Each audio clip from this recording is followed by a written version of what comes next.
Hey everyone, Ken Schott, your Union Hockey beat writer here at MVP Arena, and a wild day of Mayor's Cup action. Union win and women win again. The women hold on to a 4-3 victory over the Engineers. Their second straight Mayor's Cup and third overall. It was Jill Willis got Union on the board early in the first period. Naomi Foran scored a minute later to tie it at 1, and RPI actually took the lead on a Kendall Davidson goal. That made it 2-1, a former Union player with one of her 2 goals in the game. But Union came back. Peyton O'Neill with an extra attacker goal during a delayed penalty at 5:22 left in the first period. So it was 2-2 after 1. And then Union was dominated the second period, and they got 2 late goals. Michaela Bloomquist, as she was falling to the ice, beat RPI goalie Reese Keating, make it 3-2 from the right circle. And then Carrie Ann Engelbert scored a power play goal with 31 seconds left to make it 4-2. RPI Union dominated that second period, out shooting RPI 13-2. And in the third period, I thought Union left the pedal off the gas a little bit. RPI was hustling.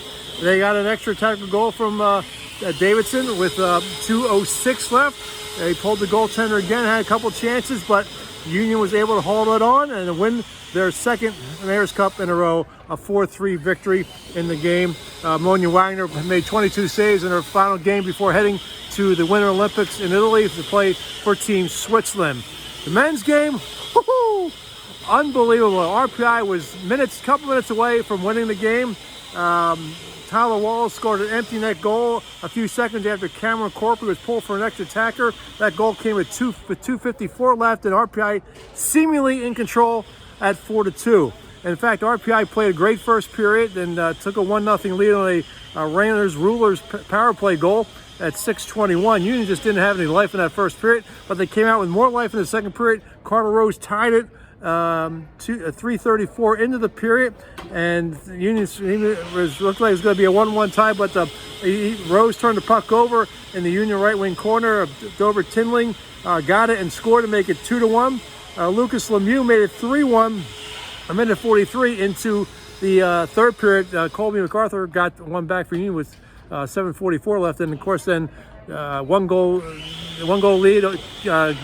Coach Josh Housie pulls Corpy for an extra attacker. I thought it was too soon, and it seemed to backfire when Wallace scored. But 12 seconds after Wallace scored, Brandon Burr scored. So it was 4-3, and here we go again. Maybe another chance to pull the goaltender, and Corpy was pulled. RPI missed an open net, had an icing call. They call a timeout. And then a face-off win by Union, and Riley Bruick taking a pass from Parker Lynn down the right wing corner.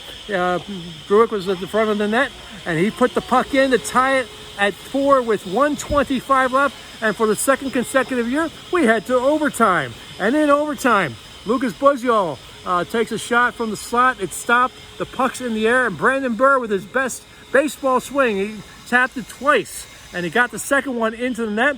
RPI challenged for a possible eye stick. There was none, and that was your game. An incredible 5-4 victory for the Garnet Chargers.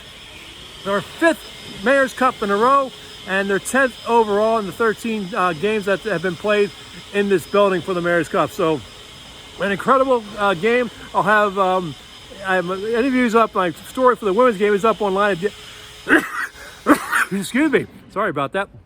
My story for the women's game is online at dailygazette.com, and will be in Sunday's edition. We had an early deadline today for the potential storm that's coming.